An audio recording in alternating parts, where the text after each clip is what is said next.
Yo, j'espère que vous allez bien. Aujourd'hui, je suis en compagnie de Nel et d'Elisa et on va faire un undercover. J'ai la flemme de vous expliquer le concept, donc voici une voix off. Ok, le concept est simple. On aura chacun un témoignage paranormal à lire. Sauf que parmi nous trois, il y en aura un qui aura un témoignage totalement inventé. La petite subtilité, c'est que la personne qui aura le témoignage inventé aura des trous dans son histoire qu'il devra compléter. C'est donc comme ça que les deux personnes avec le vrai témoignage vont devoir trouver qui aura le faux. Alors sur ce, abonnez-vous, lâchez un like et c'est parti pour la première manche. C'est parti pour la manche 1, donc j'ai l'iPad, je vais découvrir en même temps que vous mon histoire et si je suis l'undercover. Donc bien évidemment, je vais lire un peu l'histoire à l'avance. Et vous avez interdiction de le lire, hein. On est d'accord? Alors bien évidemment, on sait pas lire. On est des... Voilà, on sait pas lire, donc si on bégaye, etc., c'est normal. C'était en été, avec une amie, on se rend à un salon de bien-être et de voyance. En se baladant, on tombe sur une conférence intitulée « Le monde paranormal, les entités qui nous entourent ». Comme je m'intéresse au spirituel, je lui propose d'y assister. 14 h, la conférence commence. On s'installe et au bout de quelques minutes, le médium arrive. Très vite, je me sens mal, néeuse, oppressée. Excusez-moi.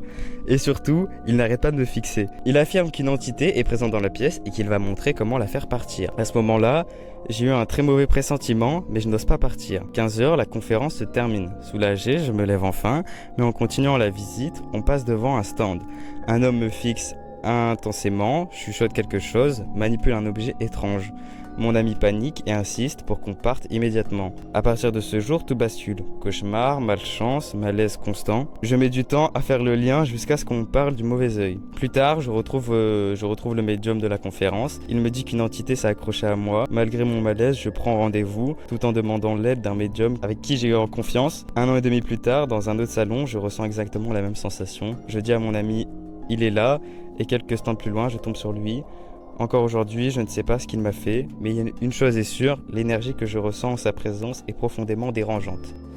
Je vois, mais si elle est vraie, c'est dingue. Franchement, J'ai fini la première histoire, on débriefera tout ça à la fin, donc retenez bien. Si jamais j'ai bégayé, si jamais j'ai... c'est dur à retenir. Attendez, parce que j'ai pas éteint, donc à tout moment il faut voir. Et puis maintenant, on va passer à Elisa, donc c'est à toi de lire l'histoire. Donc bien évidemment, t'as le droit de le lire avant, et puis voilà.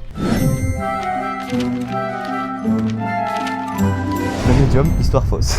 Tu es l'imposteur. Non.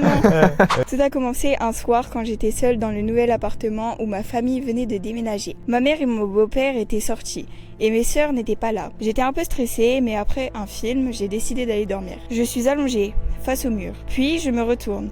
Ma chambre est plongée dans le noir. Et là, je vois une silhouette blanche, debout au milieu de la pièce. Pas de visage, pas de détails, juste une forme longue, immobile. Je reste paralysée quelques secondes, puis j'allume la lumière. D'un coup, plus rien. La silhouette a disparu. J'essaye de me convaincre que c'est mon imagination, mais je préfère descendre dormir dans le salon, avec la télé allumée. Je suis sur le canapé, mon téléphone à la main, un bruit de fond pour me rassurer. Et à un moment, sans raison, je tourne la tête vers l'autre canapé. Et là, mon sang se glace. Il y a une fille assise, en train de me fixer. Elle n'a rien de monstrueux, mais son regard est vide. De grands yeux, des cheveux très longs, aucune expression.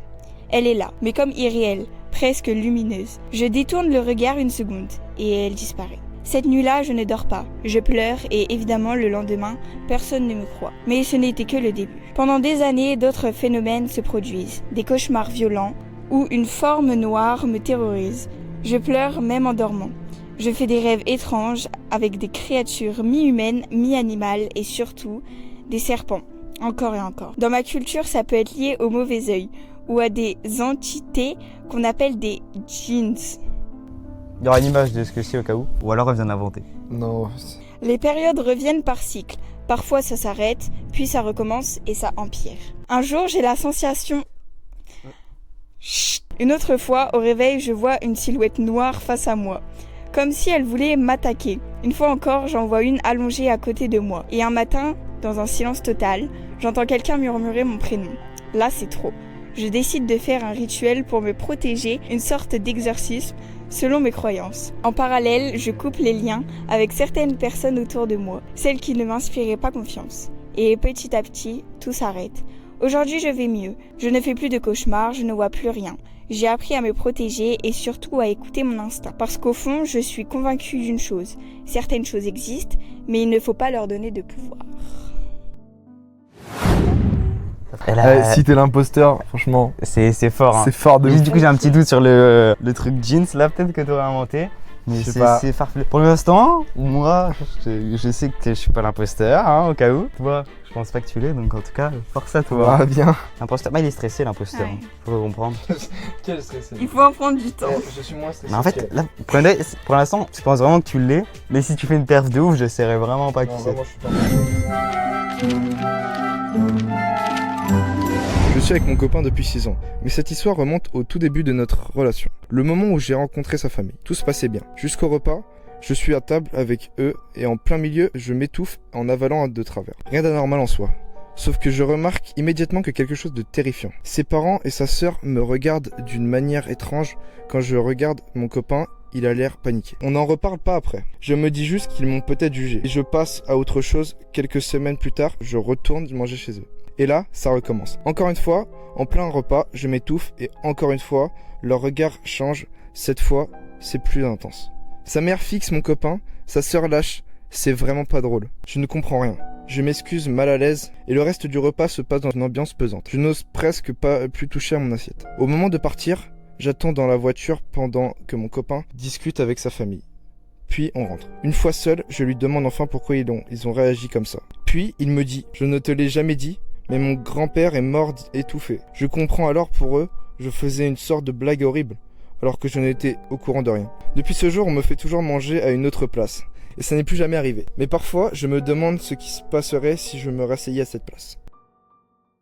C'est fini compliqué, hein. Ouais, c'est glauque à mort, mais... Ok. En vrai, si c'est vrai...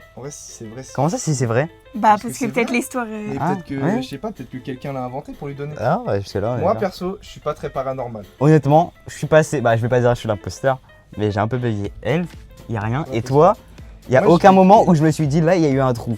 Je pense que je votais pour toi. Mais il y a pas encore les votes. En vrai, vos deux histoires, vous les avez vraiment lues. On a Normal. bégayé. Ouais. Bon, On à est part deux toi, seuls à Nel, avoir mais bégayé, Nel, on peut pas t'en deux seuls à vouloir. avoir- Ouais, j'ai un peu plus. Voilà. bégayé. En vrai, j'ai peut-être un peu plus de doutes sur Nel. Ok. Mais Et c'est toi juste parce qu'il s'est étouffé. Ouais. Il s'est étouffé et c'est. Et toi Il est mort Je me étouffé. mettais dans la peau du personnage. Ouais, C'était- mais non, mais. Non, franchement, non, franchement, c'était Ok. bien. Et toi? De quoi? Moi, en vrai, je pense plutôt que ça soit Elisa parce que juste l'histoire du Chin.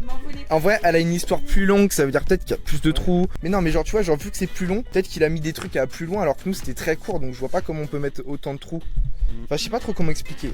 Bon, c'est très simple, on va lever la main et on va pointer la personne qu'on veut. Et l'imposteur, suite à ça, il se lève, il va se lever tout simplement. Ouais. Donc c'est parti.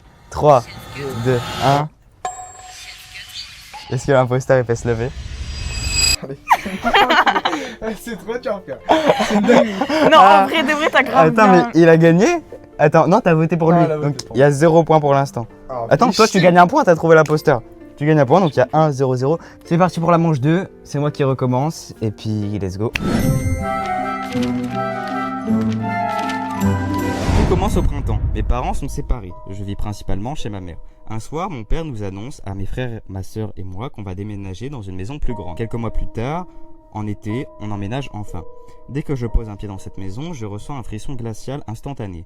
Un malaise que je n'arrive pas à expliquer. Je me souviens même être ressorti dans le jardin à peine 1 minute après être rentré. La maison est grande, mais oppressante. Les jours passent et je me sens de plus en plus mal. Et très vite, les cauchemars commencent. Chaque nuit, le même rêve. Je me vois perdu au-dessus de mon lit. Les années passent, tout s'intensifie. Un après-midi, je joue tranquillement dans ma chambre et soudain, j'entends quelque chose bouger sous mon lit. Je me penche, rien. Mais juste après, une voix faible, brisée, qui murmure mon prénom, encore et encore. Je descends prévenir mon père, il ne me croit pas. Puis un soir, je me réveille en sursaut. La pièce est glaciale. Et là, au fond de ma chambre, sur la commode, il y a une poupée. Une vieille poupée que je n'ai jamais vue auparavant. Elle est là, immobile, et j'ai l'impression qu'elle me fixe. Je me cache sous ma couverture, terrorisé. Quand je regarde à nouveau, elle a disparu. Je cours voir mon demi-frère, persuadé qu'il me fait une blague. Mais au même moment, mon petit frère hurle dans sa chambre. Lui aussi, il a vu la poupée. Cette nuit-là, personne ne dort. Et ce n'est que le début. Les jours suivants, je sens des choses dans mon lit, comme une présence invisible à côté de moi. Des objets bougent seuls, un livre est projeté à travers la pièce. Une nuit, je prends même un couteau avec moi pour dormir. Et là, je la revois. Son reflet apparaît dans la fenêtre. Elle est dehors, les mains posées contre la vitre, la tête tournée vers moi. Elle me fixe, je panique et je perds connaissance. Le lendemain, j'en parle encore à mon père. Il ne me croit toujours pas. Puis mon beau-père me prend à part et il me dit « Toi aussi tu l'as vu ?» Il m'explique qu'une nuit, seul dans la maison, toutes les lumières se sont mises à s'allumer et à s'éteindre. Et en arrivant dans l'entrée, il a vu la poupée assise puis disparue. Le soir même, j'entends une voix murmurer « Tu as parlé de nous, n'est-ce pas ?» Puis des bruits dans le plafond et soudain, une main invisible me griffe puis se resserre autour de mon cou. Elle m'étrangle avant de disparaître d'un coup. Je cours me réfugier dans la chambre de ma sœur en pleurs et cette nuit-là sera la dernière. On quitte la maison peu de temps après, mais en partant, je me retourne une dernière fois et la fenêtre de ma chambre, je la vois, la poupée avec un sourire. Plus tard, j'apprendrai que cette maison appartenait autrefois à des religieuses et que celle qui a occupé ma chambre ne se séparait jamais de sa poupée avant de se pendre dans cette même pièce. Dingue. Moi j'ai une petite théorie juste comme ça. Les mecs qui ont 2 pages, je pense qu'ils peuvent pas être Bah après, je l'ai dit, hein, j'avais 2 pages, mais c'était souvent... Oui, énormément trop. Bien évidemment, il y a un temps de préparation. Nous, on va parler. C'est podcast, c'est une vidéo chill. Voilà, c'est Juste pas pour une grosse préciser. production, il n'y a pas de gens derrière la caméra. En tout cas, voilà, je remercie Thomas. Franchement, c'est celui qui a cherché Thomas. les histoires, qui a fait les fausses histoires, qui Ouais. a inventé les fausses histoires, qui a fait les trous, qui a tout fait. Avec 2 amis, on décide de partir en vacances et louer un Airbnb.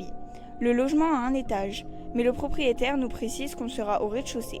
Rien de dérangeant, on veut juste un endroit où dormir. On arrive vers 18h30. Fatigué, on pose nos affaires. Tout se passe normalement jusqu'à 23h, quand Enzo revient des toilettes en disant qu'il a entendu des bruits à l'étage. On se dit que c'est sûrement d'autres voyageurs et on baisse le volume de la musique. Vers 2h du matin, je me réveille et je vais aux toilettes. En ouvrant la porte, j'entends des pas qui ne... Oula. Je regarde et je vois un homme dans la cuisine. Je m'excuse pour le bruit de la soirée. Pensant qu'il loge à l'étage, il me répond calmement, mais S'il vous plaît ? Mais je ressens un malaise inexplicable. Je retourne me coucher.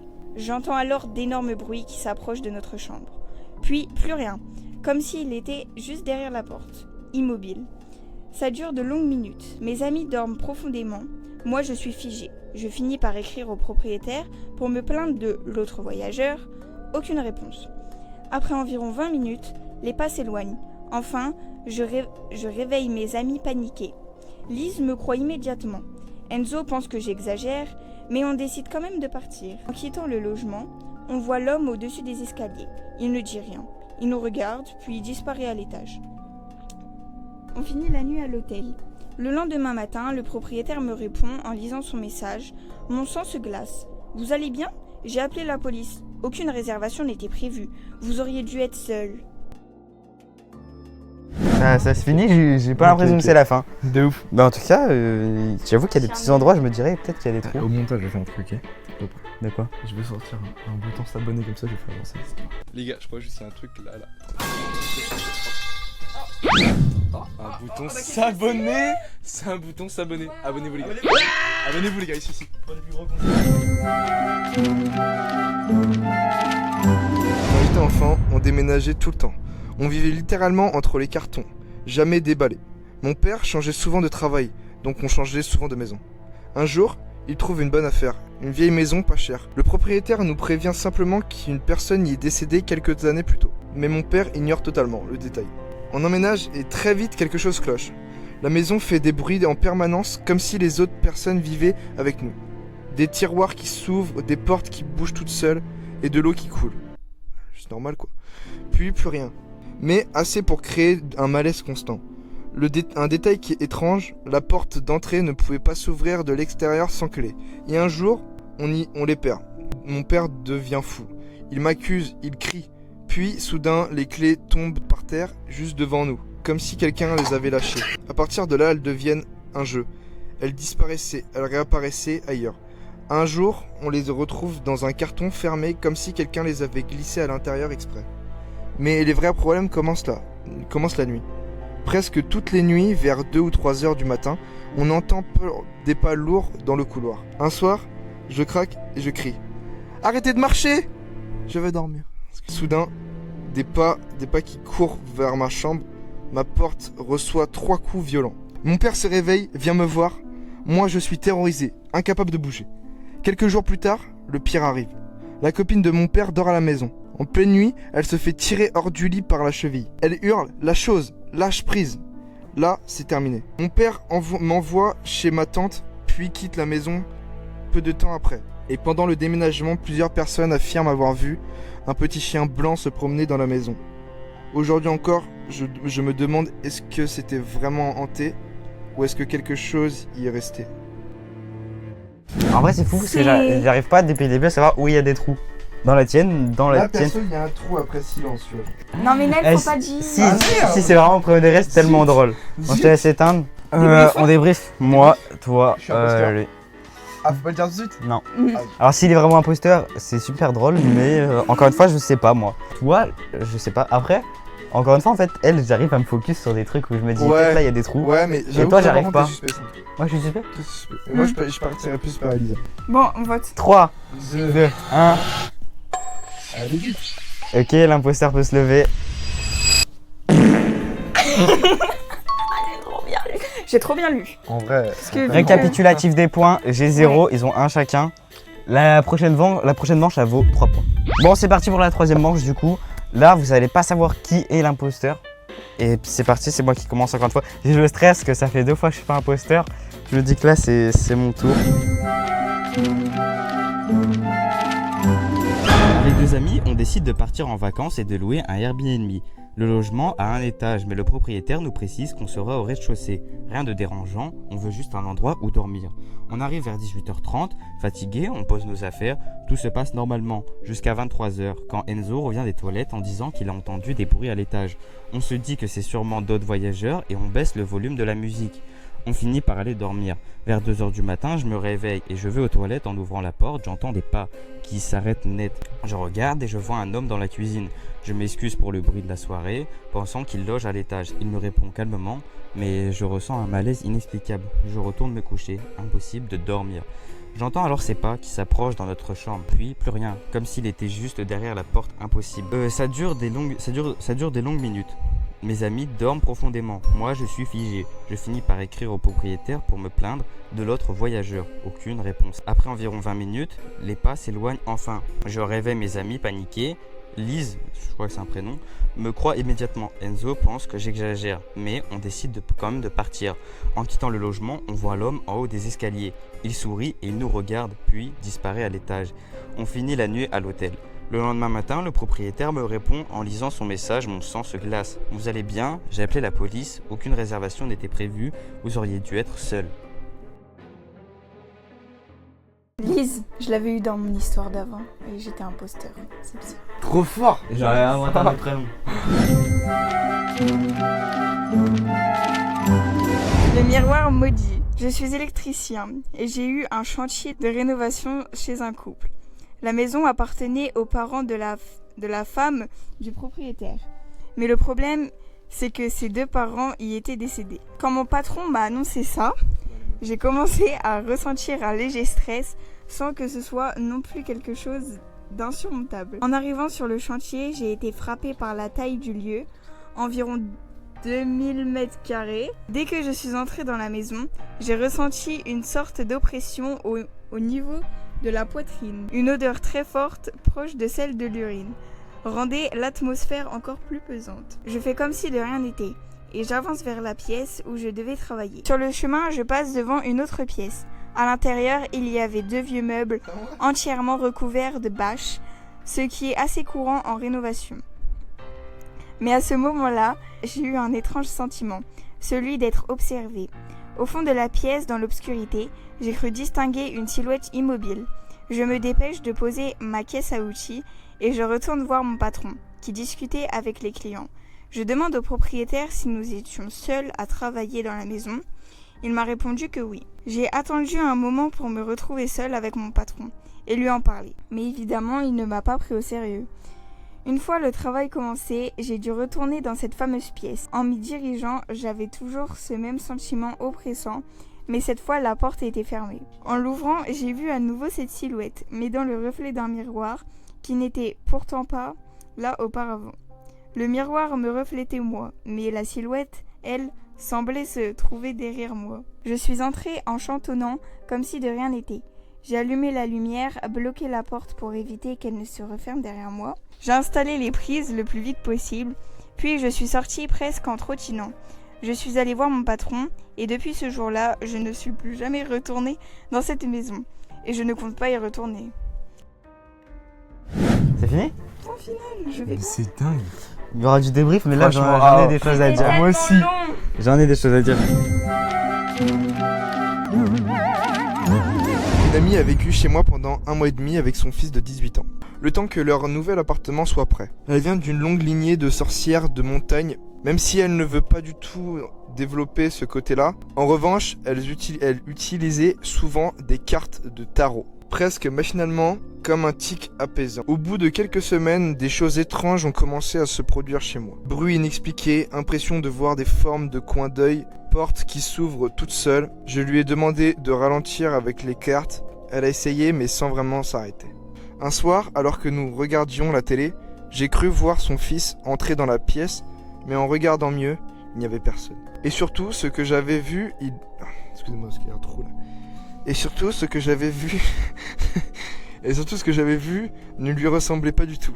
En portant une sorte de manteau clair à la texture étrange. On a toutes les deux trouvé ça vraiment inquiétant. Peu de temps après, elle a déménagé. Et là, tout est redevenu normal, chez moi. Plus aucun phénomène. Et une semaine plus tard, elle m'a appelé en panique.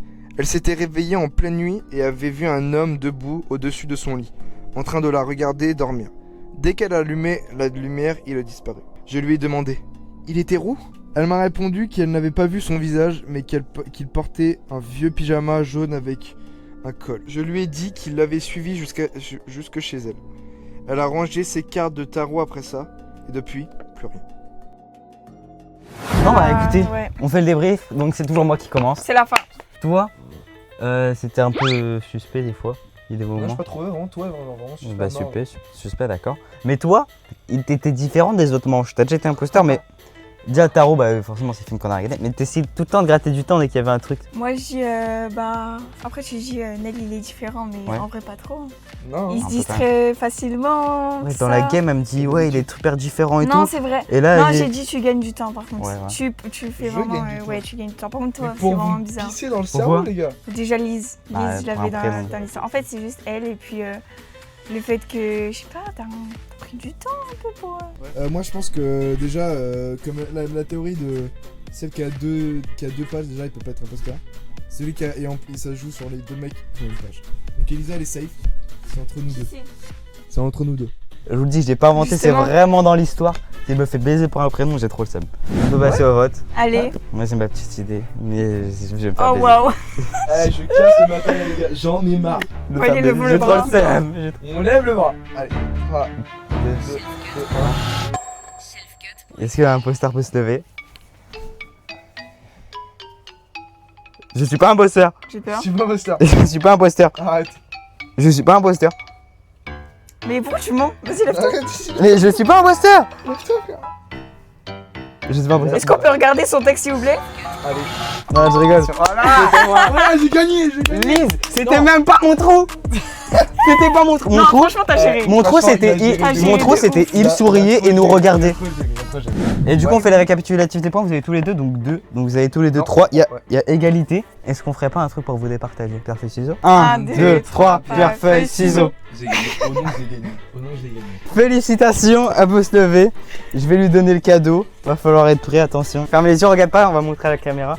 Voilà le cadeau. J'ai peur. Non, je pense que c'est un truc de Deux, con. 1. Tu remportes le trophée de la gagnante. De la l'undercover. Waouh, une brosse. C'est trop bien. C'est trop bien, je suis fier de toi. remballe le T'es cadeau. contente ou pas? Je le prends comment? Non mais je remballe le cadeau, ce sera pour le prochain tournage. Génial. Bref, likez, abonnez-vous et à Et bientôt. commentez pour. Oui, nous à bientôt. donner Bisous, on la vous aime. Ciao.